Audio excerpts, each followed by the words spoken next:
Hello, everyone. Good morning. My name is Dr. Meead Saberi from University of New South Wales Research Centre for Integrated Transport Innovation, and I'm very happy to present our ongoing efforts with development of the Sydney Footpath Model, which is a strategic model for walking in Sydney.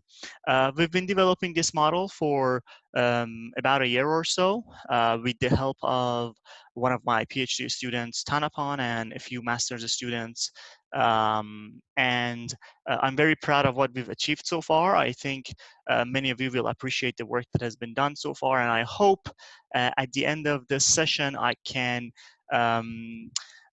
have some interest from industry and government to engage with us, to collaborate with us, to further develop this model, to further apply it to many real projects that may benefit from such a strategic model for walking.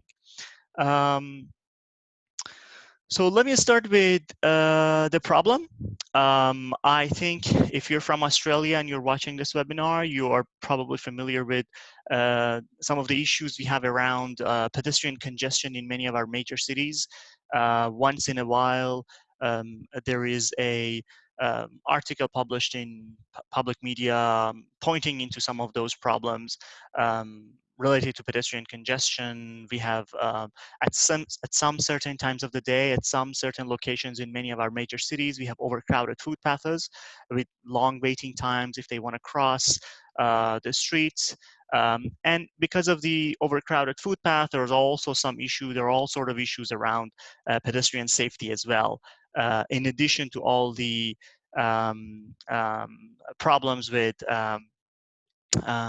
the operational aspect of it as well, the operational aspect of it.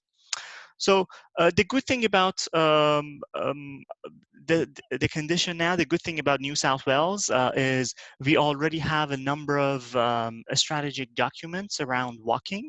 The long-term transport master plan already highlights the criticality of walking as an important mode of transport in an integrated transport system framework. Sydney's Walking Future document actually proposes a 2-kilometer catchment approach to prioritize investments around walking. Sydney City Centre Access Strategy is another interesting document that we've been reviewing. That actually it provides a detailed plan of showing how people will enter, exit, and move around the CBD of Sydney over the next 20 years or so. And last but not least, a very interesting strategic document, which is called Walking a Strategy and Action Plan, that actually presents some actions and targets to deliver more walkable and livable city in city of Sydney. So with all these strategic documents being put together, a lot of efforts has gone into promoting walking in many of our major cities, including Sydney. What is really missing, we believe, is a strategic model that can be used for as a decision support tool to conduct what-if scenario analysis, to be used in appraisal of walking infrastructure projects in our cities, to be used for prioritizing or evaluating walking projects. We think this is really a missing piece because in many major cities around the world, including the major cities in Australia, so far all the advocacy or all the maybe let me correct myself. Most of the work has been done in trying to come up with ideas around actions and targets for walking in cities has been somewhat ad hoc, meaning that with less evidence and modeling behind it. Not that a strategic models will tell you everything about the future, but at least it provides you a benchmark. It at least provides you a tool to do what-if scenario analysis based on a model that you can actually treat it as a benchmark and as a decision support tool, just like what we do for car traffic. When it comes to car traffic, a huge strategic model is used usually to prioritize and evaluate, to conduct different scenario analysis when it comes to major infrastructures. But when it comes to walking, we rarely do such thing. So with that, at UNSW, we thought, okay, let's step into this area.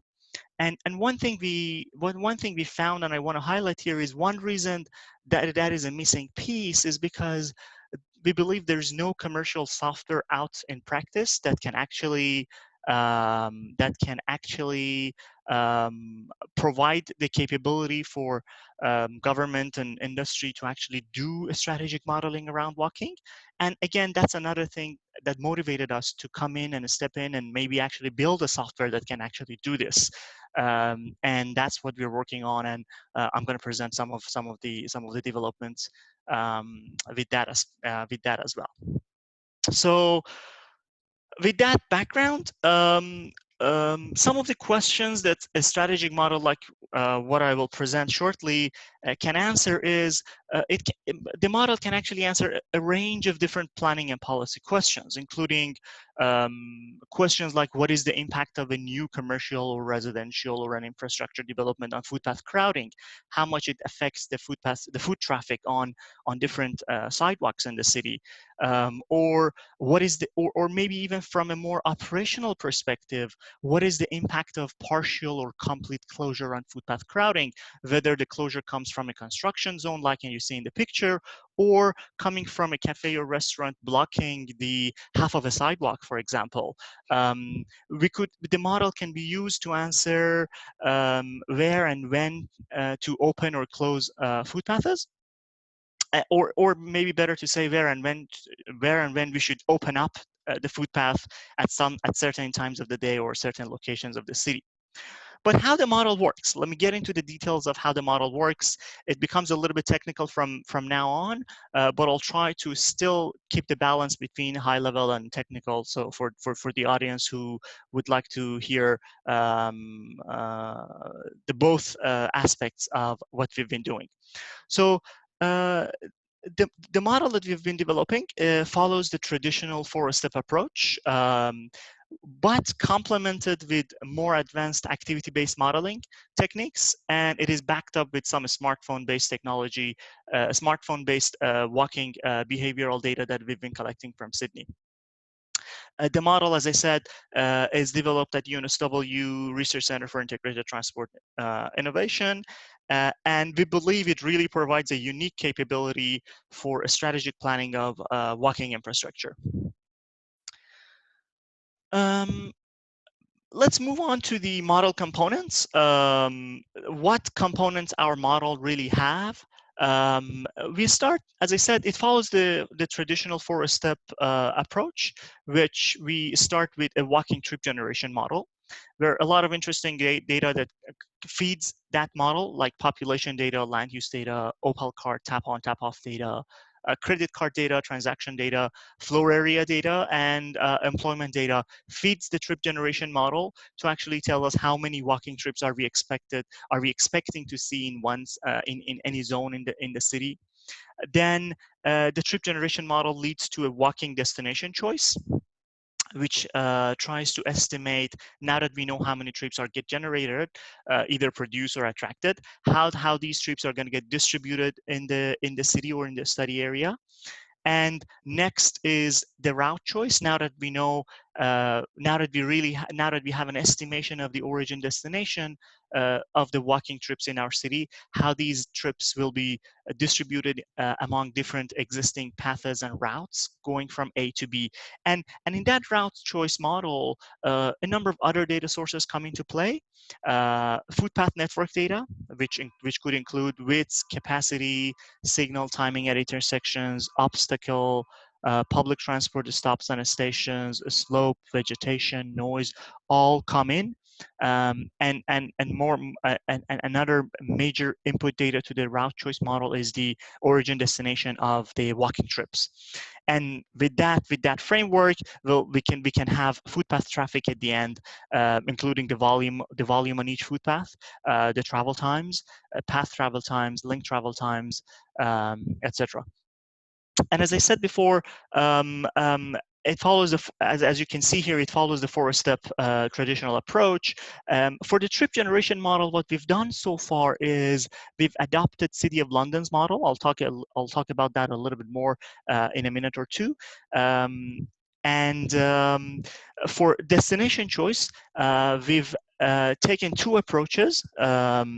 One approach is a simple gravity model, which I'll talk again more about it, and a more sophisticated approach with building a destination choice model. So we have both approaches if we want to build a model. And as I said, we've complemented this framework with an activity-based model. What we've done is basically we've done the integration to some extent that the model is integrated with Sydney activity-based model. I'll talk about that Sydney ABM in a minute as well. And it allows us to replace the trip generation and destination choice model, which is fairly basic and maybe very, very classical, with a more sophisticated way of actually modeling trips in our cities, taking into account trip chains, you know, the correlations between different modes, et cetera, as it comes from the ABM model. So the ABM model could replace that part on the trip generation and destination choice model. And when it comes to the route choice, we have developed both equilibrium seeking features and also non-equilibrium seeking stochastic route choices when it comes to finding which path people would choose to go from A to B.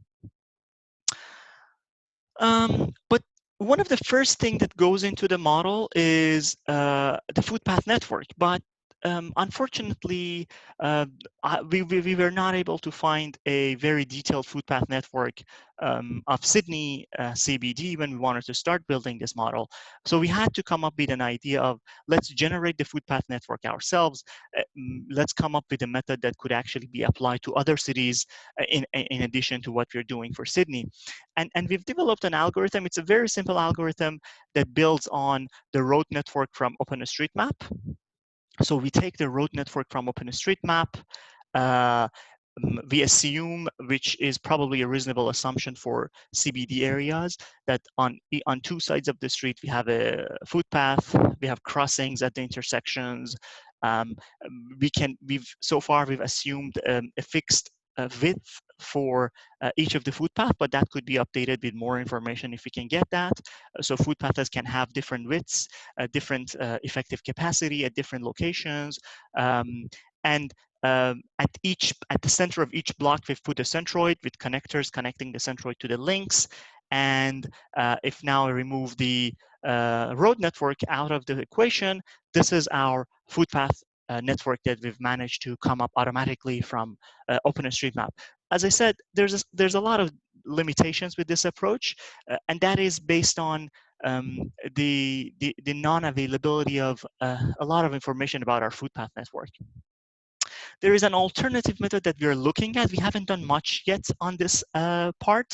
We're talking with a few companies, a few mapping companies actually, to see as an alternative method, how can we use aerial images to produce a map of footpath widths, applying some machine learning algorithms to, for example, from some aerial images, we can get the curbside, and from another data source or even from the same aerial image, we could get the footprint of the building, and then subtracting the footprint of the building, the border of the building, and the curbside, we could get an estimate of the footpath. Still, there are a lot of limitations with this approach as well, but again, this is something we're at the moment we're exploring and see how we can improve our existing footpath network generation algorithm. Going into the walking trip generation model, as I pointed out in the slide a few minutes ago, we've adopted so far, as one of the approaches that we have taken is we've adopted City of London's model. City of London's model is a very rule-based, assumption-based model, which again, it's not the best model, I would say, and I'm not really proud of this part of the model. This is where it definitely requires more improvement and more work, but we wanted to start with something that is already established. So we decided to go with the City of London's model. And as I said, it's fairly assumption-based. For example, it follows an assumption that a staff density is 16 square meter per employee. There is a daily occupancy of 80% in CBD for work trips. 43% of employees arrive during AM peak. I'm not sure how they came up with these percentages and whether these percentages percentages even could be transferable to Sydney, probably not. But we said, okay, let's first adopt this and let's see what we get. We can play with some of these percentages with some local data. But as I said, later on, we actually decided to integrate this part of the model with a more advanced activity-based model, which addresses many of the limitations that we already have with this simple rule-based model. There is a question from Michael that says, why not using City of Sydney's footpath asset inventory information? Yes, we actually had a chat with a few people from City of Sydney. That was one option, but so far we haven't operationalized it yet, but we could certainly improve our footpath network generation algorithm with whatever information that is available from City of Sydney. Yes, we're looking into that. Hopefully we can get that information and improve the model.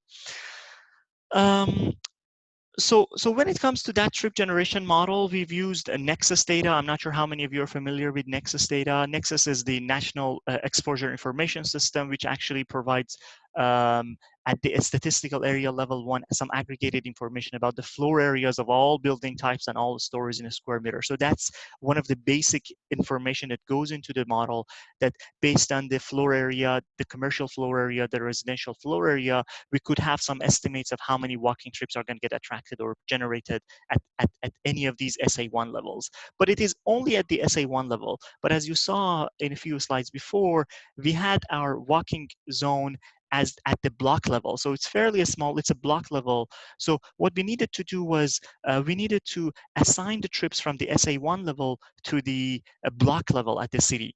So what we ended up doing was we allocated walking, again, it's a very simple approach here that we've taken. We allocate walking trips from each SA1 to the blocks based on the catchment area percentage of the SA1 zone. So if a block covers 50% of the SA1 zone, we say, okay, so 50% of the trips also go to that block. If a block is only 25% in terms of the area of an SA1, we proportionally allocate the walking trips to each smaller zone from that SA1 level. After we know how many trips are going to get attracted to each block of the city, we do the trip distribution. For example, in the AM peak, this is mainly trips coming from outside CBD going to different employment locations, for example.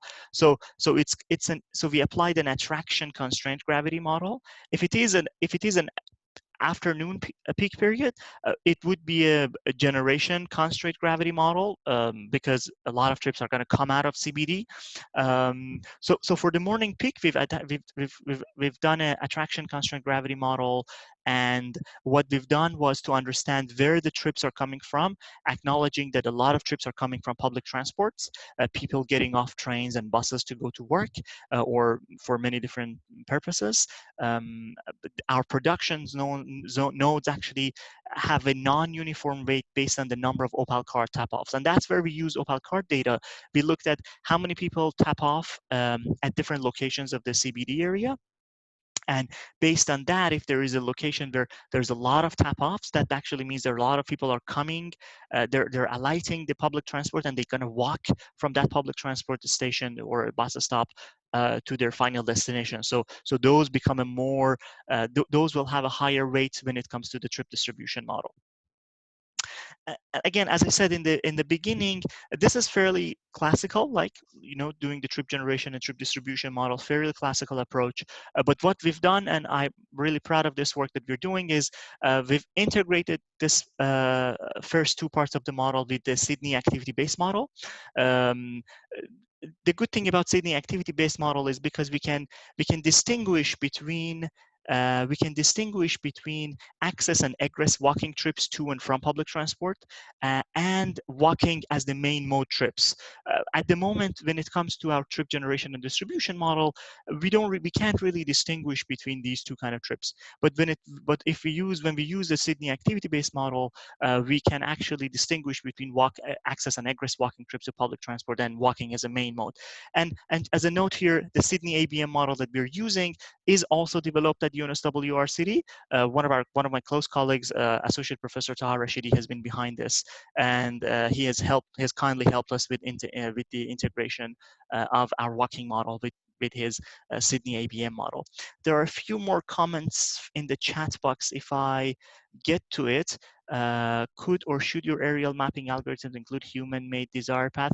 Very good point. As I said, we are still looking at the possibility of using aerial maps. So we haven't done that. What we've done is what we have been accomplished so far is we have used only the information from the OpenStreetMap to automatically generate or infer the footpath network.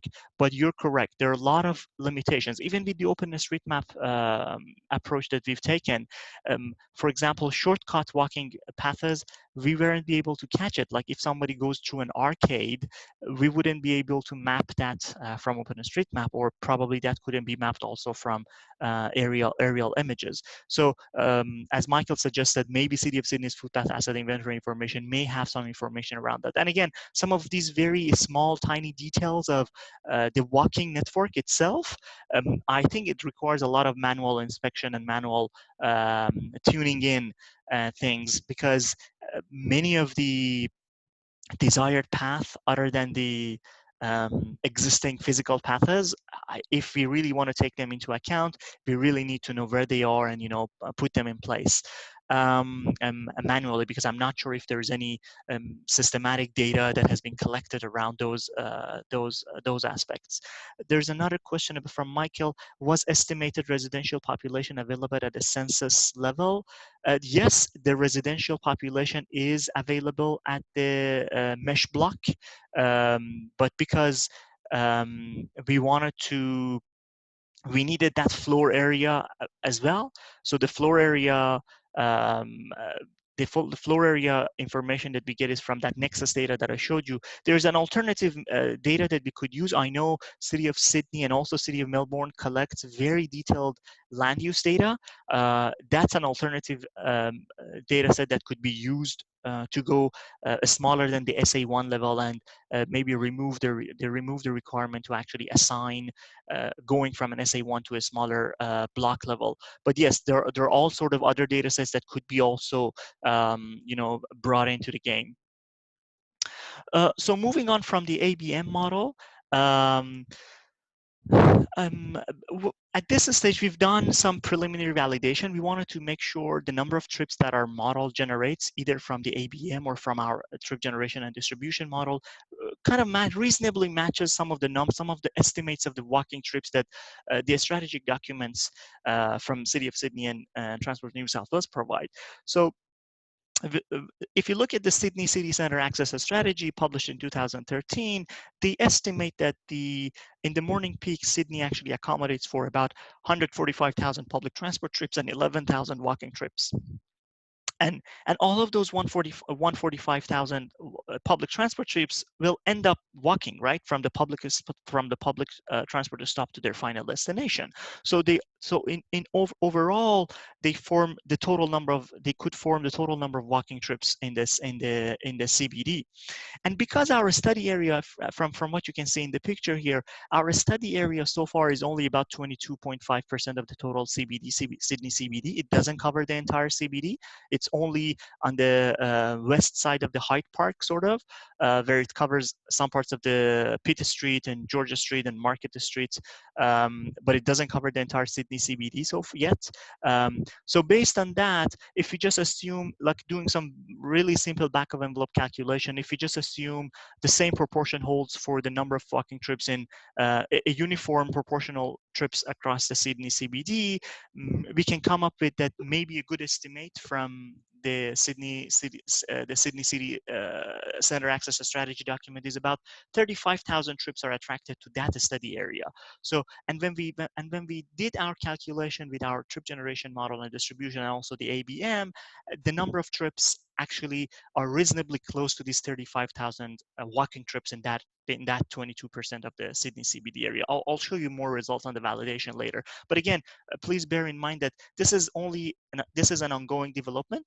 Whatever results that I'm going to show you is preliminary. The model requires further calibration and validation. We are not claiming that this is final but we know, we acknowledge that there's a lot more work needs to be done. And that's what I'm trying to achieve at the end of this talk, to engage more people in the development of this model. But anyways, there's another comment from Michael saying that the small, tiny details that require manual inputs are needed if the intent of this model is to advise on the impact of. That is very true. I totally agree with you. I agree that if this model needs to be, as this model is intended as a strategic model, not really a local area model, those tiny details need to be incorporated into it. But hopefully, we need some source, right? If there's no data around where what arcade connects what footpath A to footpath B, we wouldn't be able to include that into the model. So hopefully, with the help from City of Sydney or help from Transport for New South Wales or any other organization that may have some information around that and could provide resources, we could, include all those tiny details into the model. Yes, I totally agree, Michael. So going beyond a gravity model in our trip distribution model, we've also developed a walking destination choice model, which actually takes some data from actually Melbourne, the household travel survey data from the Vista data from Melbourne, and builds a walking destination choice model. Why did we go with Melbourne household travel survey data, not Sydney? Because unfortunately, Sydney household travel survey data is not available at the disaggregated level. So if you want to build a destination choice model, we can't really use that data, but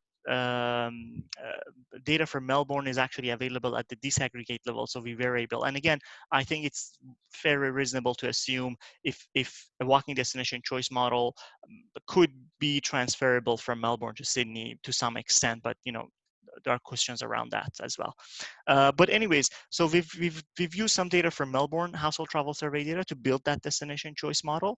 And if I want to show you, I don't want to go into some of the numerical details of it, but I just want to show you that what we found in the walking destination choice model is that other than the well-known travel time as a variable in destination choice model, we actually found that population and job density are two significant factors in the destination choice model, meaning that if you look at the coefficient, if you look at the sign of the coefficient, you can see the travel time is negative, meaning that if a destination is far from your origin, the farther the destination is in terms of travel time, it is less likely to be selected as a destination. But while population and job density are positive, meaning that areas or zones that are higher in terms of population and job density are more attractive in terms of destination choice model. And there is a reason behind it, because it's not just limited to population and job density, because population and job density combined could be a surrogate measure of urban activity. You'll have retail, you'll have cafes, you'll have restaurants, you'll have jobs. So all of these combined could really explain why we have a positive coefficient for this, and why an area with more urban activities that could be measured or could be represented by population and job density comes out as a significant model for a destination choice model. Moving on to the walking route choice, we've developed new modeling techniques. That's where the sciencey part is. That's where the researchy stuff, the major researchy stuff lies in. We've developed some very new modeling techniques when it comes to pedestrian traffic assignment. We have both, as I said at the beginning, we have both equilibrium seeking and non-equilibrium seeking algorithms with a stochastic volume delay functions specifically for pedestrian, deterministic, symmetric, and asymmetric volume delay functions, or VDFs, which again, I won't go into the details of it because of time, but I'm more than happy to answer questions at the end if you have some, if you want to know more details about this. And our paper is going to get published maybe in a few months from now, so you'll get a chance to read that. But let me just highlight this fact about the volume delay function in pedestrian traffic. While you may think, yes, it could be similar to car traffic volume delay function, but I would say not really. When it comes to modeling footpath traffic, we have bidirectional, there is no lane, there is no separation in most cases, and we have bidirectional traffic in our footpaths. And as you can see in this real video collected from an experiment in Germany, which we got from our colleagues from Germany, we could really look into, we've actually looked into how travel time varies as a function of volume of each direction separately and combined. And what we found was the flow ratio matters here, because yes, the volume of the, when we look at the volume of the footpath, it really matters. The directional volume really matters. So volume from one direction may be small, but if the volume from the opposite direction is large, it actually affects the travel time of the main direction. So the travel time really changes depending on which direction you go and what is the ratio of the flows from each direction. And that's what makes traffic assignment of walking, pedestrian traffic assignment, very different from car traffic assignments. And so in this work, what we've done, that, as I said, that's the researchy and sciencey part, is we've developed some new forms for the volume delay functions that is specifically calibrated and validated for bidirectional pedestrian streams, using this a number of these controlled experiments that we got from our some of our German colleagues. Similar experiments have also been collected in Australia, but from Professor Saberi at UNIMEL, but we haven't used that data so far. But I wouldn't expect much difference, by the way. But anyways, as I said at the beginning, we've also had some data collection going on. About a year ago, from February to April 2019, we've recruited a number of about 60 or 70 UNSW students to turn on their Google timeline history on and use the Google Maps, and they agreed to share their data with us. So we were able to see their every detail of travel itinerary that they had. So we managed to collect about 1,250 walking trips from those participants. That, as you can see in the map, it covers mainly around UNSW campus in Randwick, Kensington area, and also some parts and it covers Sydney CBD to a good extent. But again, it's not the best or the most representative data set, I would say. I'm not claiming that, but it was good enough for us to build a route choice model, a stochastic route choice model. And if I want to show you more details about the stochastic route choice model that we've developed, is we're going beyond travel distance only. So if you want to go from A to B, what else is important for you other than the travel distance? We have actually looked into a number of variables, including a slope, number of turns, number of crossings, vegetation, which could represent shade, especially in hot summers, and noise, traffic noise. And what we found was very interesting. Again, I skip some of the numerical details here. We found that obviously travel distance and travel time are major significant factors when it comes to route choice of people. People tend to take shorter distances in terms shorter distance routes, shorter routes with shorter travel times. But what we found, which is new actually, is the number of turns and maximum slope was actually found to also significantly affect the route choice preferences. So from the model, you can see that both number of turns and maximum slope has negative coefficient, meaning that travelers tend to take walking routes with less number of turns. So people apparently tend to, which makes sense, people tend to take the route which is mostly a straight rather than turning left and right to right and left. And in terms of the slope, again, it makes sense that people take the route that has a lower maximum slope. You don't want to go uphill and then downhill. You prefer to take a route that has a more gradual slope rather than going up and down a lot.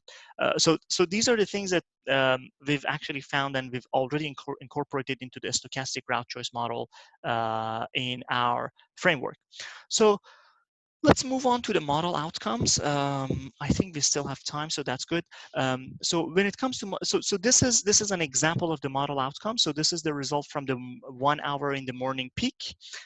So as I said, we've estimated that we have a bit more than 34,000 walking trips in that area next to the Hyde Park. And again, this is consistent with some of the estimates from the Sydney City Access Strategy document. And what you see here is a result of the trip generation model being the adopted City of Sydney, City of London's model, trip distribution being an attraction constraint gravity model, and the route choice here was the user equilibrium seeking with a stochastic asymmetric VDF. And you can see that some of the footpath traffic actually goes beyond 2,000, 3,000. And some of you might be surprised, but I'll show you in a minute some real data from some counts from City of Sydney that some of the footpaths in Sydney actually carries more than 5,000 pedestrians per hour. That's almost like a 3-lane freeway. That a lot of people walking on some of the footpaths that is unbelievably high. And again, so this is one of some of the outcomes of what, again, this is not a final outcome, right? Because the model requires further calibration and validation and improvement. But this is the sort of outcomes the model can provide at this stage. And we could look at the distribution of the link volumes and see where they are. We could look at the volume to capacity ratio, just like traffic car strategic modeling approaches. Here is some preliminary validation using some of the City of Sydney's walking count data. City of Sydney already has some walking count data. It's not real time. I think they annually collect that data at some very limited number of locations in Sydney CBD. And this is what this is the comparison between the simulated volume on the y-axis from our model and the observed volume from the real data. Again, it's not a perfect match, and yes, of course, because further calibration needs to be done. But but I was so happy to see that at least we're not reasonably off from the real data, and that was a good sign for us that yes, this is working. And with more work and more tuning in some of the details of the model, we could achieve a better match between what we see in reality and what the model provides. I'll show you I'll show you more outcomes from the model. This is some of the results we got from the afternoon peak period when the model was integrated with the Sydney activity-based model. So in this model, we had about 7,000 walking only trips, 24,000 walking access egress trips, access egress walking trips to public transport stations, which totally it gives us 32,000 walking trips in that study area. And as I said, trip generation and distribution was replaced with the Sydney ABM model, and the route choice was the same as before, user equilibrium seeking with a stochastic volume delay function. And you can see that you can see the distribution of the footpath traffic in the study area. Just like before, you can look at the link volume distributions and see where your footpaths are. You can look at the V over C ratio, etc., etc. And we've also tried to validate this part of the model for the PM peak, and the results are not as good as the morning. And there is a reason behind it, because in the activity-based model that we've been looking into, it doesn't capture tourist data. And I'm not sure how good retail-related trips are captured in that model. So it may explain why the simulated volumes are a little bit underestimating the volumes compared to reality. And again, look at the observed volumes. 3 locations in Sydney CBD have more than 4,000 walking trips per hour in the PM peak. And many of these trips, and we know it might be work-related trips, but a lot of retail trips, recreational trips, tourist trips are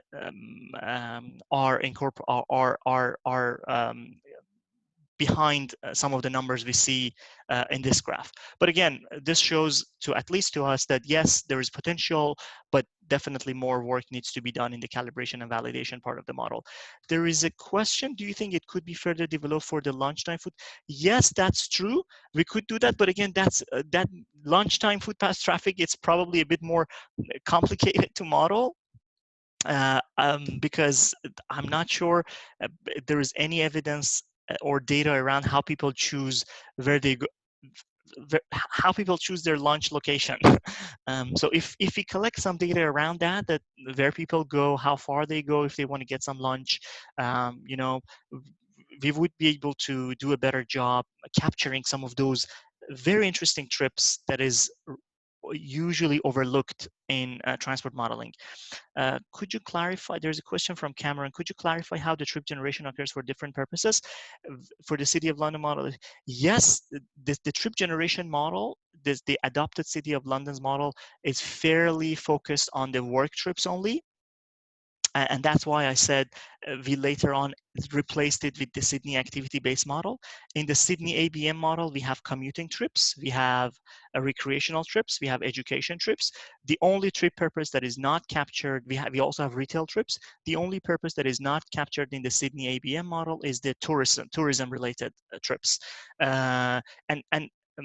I can provide you more detail. I can put you in touch with our colleague, Associate Professor rCITI, to give you more information about the Sydney ABM model. I'm actually pushing him to give a presentation on his Sydney ABM model. Hopefully, I can convince him to give a talk maybe in a few weeks from now, because I'm sure many people would be interested to know more about that as well. But I agree, City of London's model is fairly focused on the work trips, and that's why at the beginning I said I don't think that's the best approach to go. But we've taken that approach just to make sure we have something that we can work on and we can build on, and that's why we moved to the integration with Sydney ABM. There's another question. Have you investigated using genetic algorithms or posteriori methods for routing planning? I believe it is a common. Yes, that's true. But the more commonly accepted way of doing routing is the traffic assignment. I'm not sure how familiar you are with traffic assignment, but if you Google it up, it's a fairly well-established method. Behind there are some very historic theories behind it, that how people choose routes. It's not just based on genetic algorithms, etc. There are behavioral theories around it, which again I can give you more detail offline. But let me move on to the next slide. I only have maybe 2 or 3 more, and then I can stop and you can ask many more questions. So again, this was some preliminary validation for the PM peak, and as I said, more work needs to be done, obviously, but I'm glad at least for some of the footpaths, some of the information, we're not very off. So what we did was we decided to apply the model to 2 hypothetical scenarios to demonstrate how the model can actually be used in reality. So one hypothetical scenario we came up was development of a new building with 30,000 square meters of commercial floor area between Clarence Street and York Street in Sydney CBD. And scenario 2 was closure of a section on Georgia Street. So for scenario 1, we conducted the scenario what if scenario analysis. In the morning peak period, we found that the addition of that commercial building in that block will actually create additional almost 9,000 walking trips in the area, which makes the total walking trips for that part of the city from 34,000 to almost 44,000 walking trips. So it obviously adds a lot of pressure on the footpath traffic, but the good thing about the model, it can actually measure that. It can give you some numbers around how much more footpath traffic you would expect to see because of building a new commercial, because of a new commercial building. And this was the results I show you here. Again, it's a hypothetical case and based on the existing limitations of the model. So don't take it as a final numbers that you would expect. And scenario 2, which was closure of a part of the Georgia Street, we actually found that if for whatever reason we close that Georgia Street to foot traffic because of whatever reason, is it construction, is it whatever, we'll see that people take alternative routes, obviously, and we'll see increase in foot traffic in some of the neighborhood or in some of the nearby footpaths. So for example, a section, the footpath on Parker Street will actually experience an increase from 500 walking trips to more than 3,500 pedestrian per hour, and the other section of the footpath on Pitt Street will actually experience a huge increase in foot traffic from for 400 people only to more than 2,000 pedestrians per hour. So again, this is another interesting application of the model that you can actually see because of its route, because of the route choice element. You can actually see what will happen if we close a footpath, or maybe even just partially close it or reduce the capacity of the footpath, how people reroute themselves to other footpaths, and how foot traffic will change across the city. Again, two hypothetical scenarios, not the final number, so do not quote me on these numbers. These are all just for demonstration purposes. So as I said, there are a lot more works needs to be done. As some of the people in the chat box already mentioned, that I totally agree. We need to improve the trip generation model. We need to improve the footpath network generation framework. The promise here is that we can do a better job with integration with the Sydney activity-based model. If the Sydney activity-based model is also further calibrated to capture, for example, tourism-related trips, etc., etc., we can improve the connection of the model with public transport. At the moment, we have not mapped every bus stop. So what we've done was we said, for example, any centroid in the model, which is a block, is the attraction or generation for public transport trips. But a better job would be, for example, to actually map the exact location of the bus stops and train stations and actually load the network from those locations. Further improvements need to be done on the stochastic route choice and destination choice models. Definitely the model requires further calibration and validation. And as another very dear to our hearts future work is we are really thinking about commercializing the software, because as I said, one of the existing challenges is that there is no commercial software that does this for you because of all the differences we see in pedestrian traffic versus car traffic. So you can't really apply, let's say, AMI and change some parameters and pretend it will give you a strategic model of footpath traffic. No, because of the for example, one interesting example that I showed you was that video from the German experiment, that when it comes to bidirectional pedestrian, we have self-organization, there's no lane, the volume delay functions really look different. So it's not really an easy transition from car traffic modeling software to a pedestrian modeling software. And as I said before, at the beginning of the talk, what I really want to achieve at the end of the talk is I want to establish collaboration with government and industry to really further develop the model, to apply the model to real case, and hopefully one day we'll see a position for a strategic model or modeling for walking, just like how we treat a strategic modeling for cars. So we can really do a better job with appraisal of walking infrastructure, and do a better job in evaluating and prioritizing and walking related projects. So I'm done. Let me do some acknowledgement at the end. So meet the team, please. As I said, my PhD student is behind many of the fascinating work that you saw. Tanapan, he's doing a great job. Some of the mobile phone, smartphone-based data collection that you saw comes from some of the master's students that we've been working with. Ryan has built the destination choice model. Feng has developed the stochastic route choice model, and Tanapan is behind the integration with ABM and doing the different UE and non-UE seeking algorithms in the route choice model. And again, I also thank Associate Professor Taha Rashidi for giving us the opportunity to work with him to establish that connection with the Sydney ABM. So I'm open to questions, and you can also unmute yourself if you want to. Let me start with Alex. Actually, no, there are a question from Chris. What important policy question do you think this model to help inform?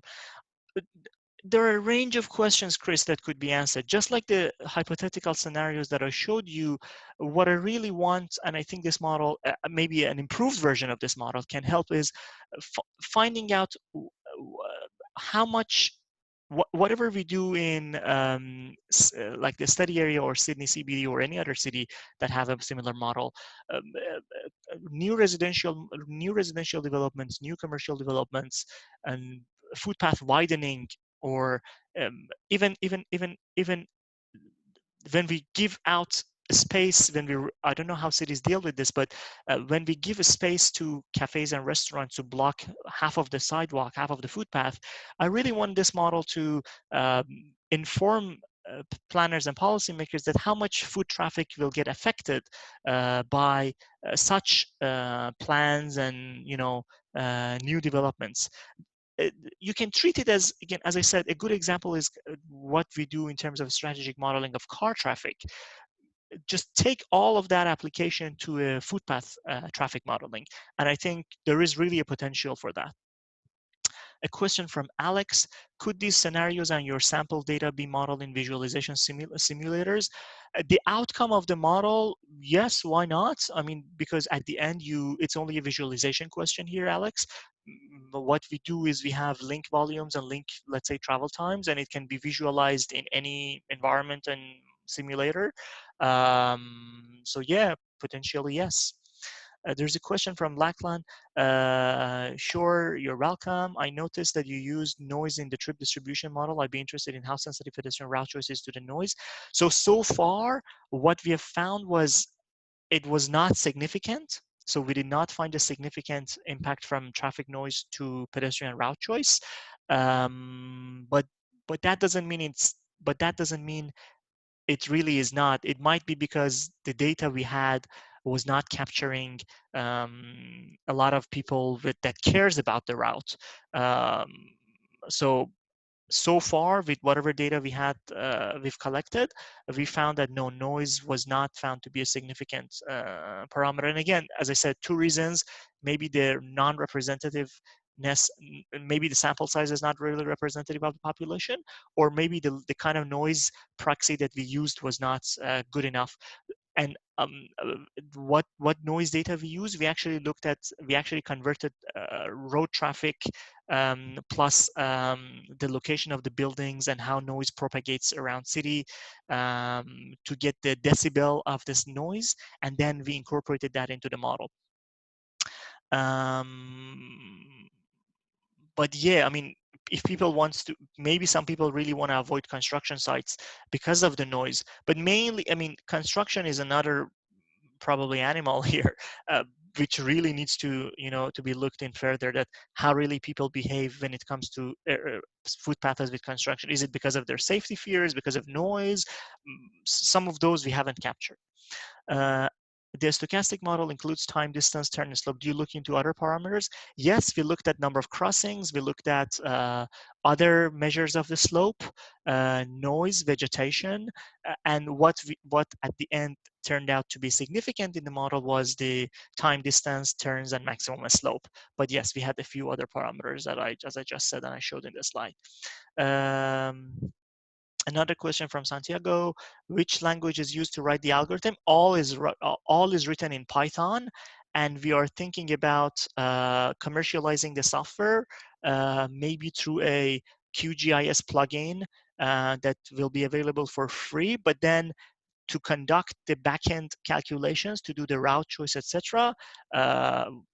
We don't know yet. We haven't decided yet how to commercialize the software, but we're happy to work with industry and government partners, providing licenses, etc. So there are avenues that we can work out how to collaborate in terms of giving out the license for the software, but it's all written in Python. Lise, you said you took into account shading from trees. How about shade from awnings? Would then there be seasonal influence? That is a very true. So the shade, the reason I said shade came into account was because we had a vegetation. We have an algorithm that takes into account. I'm not sure how many of you are familiar with Tripedia. If you Google Tripedia, it's an initiative developed by MIT. We've taken that code and we've adjusted it a little bit. And to get an estimate of the existence of vegetation in Sydney CBD streets. And the way it works is it looks at the Google Street View images. If it looks at the images from Google Street and see if there is any tree, if there is any green pixel, basically. It counts the number of green pixels as a proxy of the existence of the vegetation. And I agree it's not the best method, but it could give us some indication of how much vegetation do we have in different parts of the city. to be honest, we are still working with City of Sydney on that project on estimating the. We have a project with City of Sydney on creating maps of urban noise and vegetation, and hopefully we release those two maps and the methodologies maybe in a month or two, or a bit longer, given all the disruptions we had with COVID-19. So hopefully you'll know more about how we did that calculation of noise and vegetation. But again, it's not the true shade, um, and there are a lot of interesting details that, um, again, if you want to take into account, it's endless. So far, no, we haven't taken into account seasonal influence, looking at how shade changes from winter to summer, even the shade from the buildings. No, we haven't taken into account those. Um, any other question I'd be happy to take?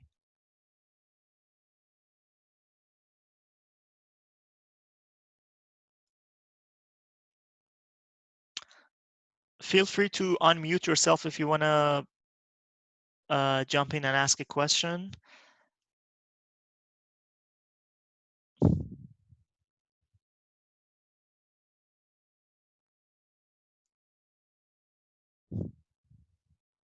So if there's no more question, it's 11:01. So thank you everyone for joining us at this webinar. I hope it was helpful. I hope it triggered some interest from you. If you're interested to work with us, if you think there is a potential application of this model in some of the work you do, if you think we can form a consortium and push the government, local governments, state governments to actually think more strategic about walking and maybe provide resources to actually do a strategic modeling of walking, just like we do for car traffic. We are very open to collaboration, so just reach out to me. You have my email. You can Google my name and find more information about us at UNSW rCITI website. And just please reach out. We will be very happy to chat about the work we've done and how we can work together to maybe further promote walking in our cities. So thank you very much. I will share the recorded video of this webinar online, and if you want to share it with your colleagues, and if you want to go over some of the details that I talked about. And again, if you have more technical questions, feel free to reach out to me.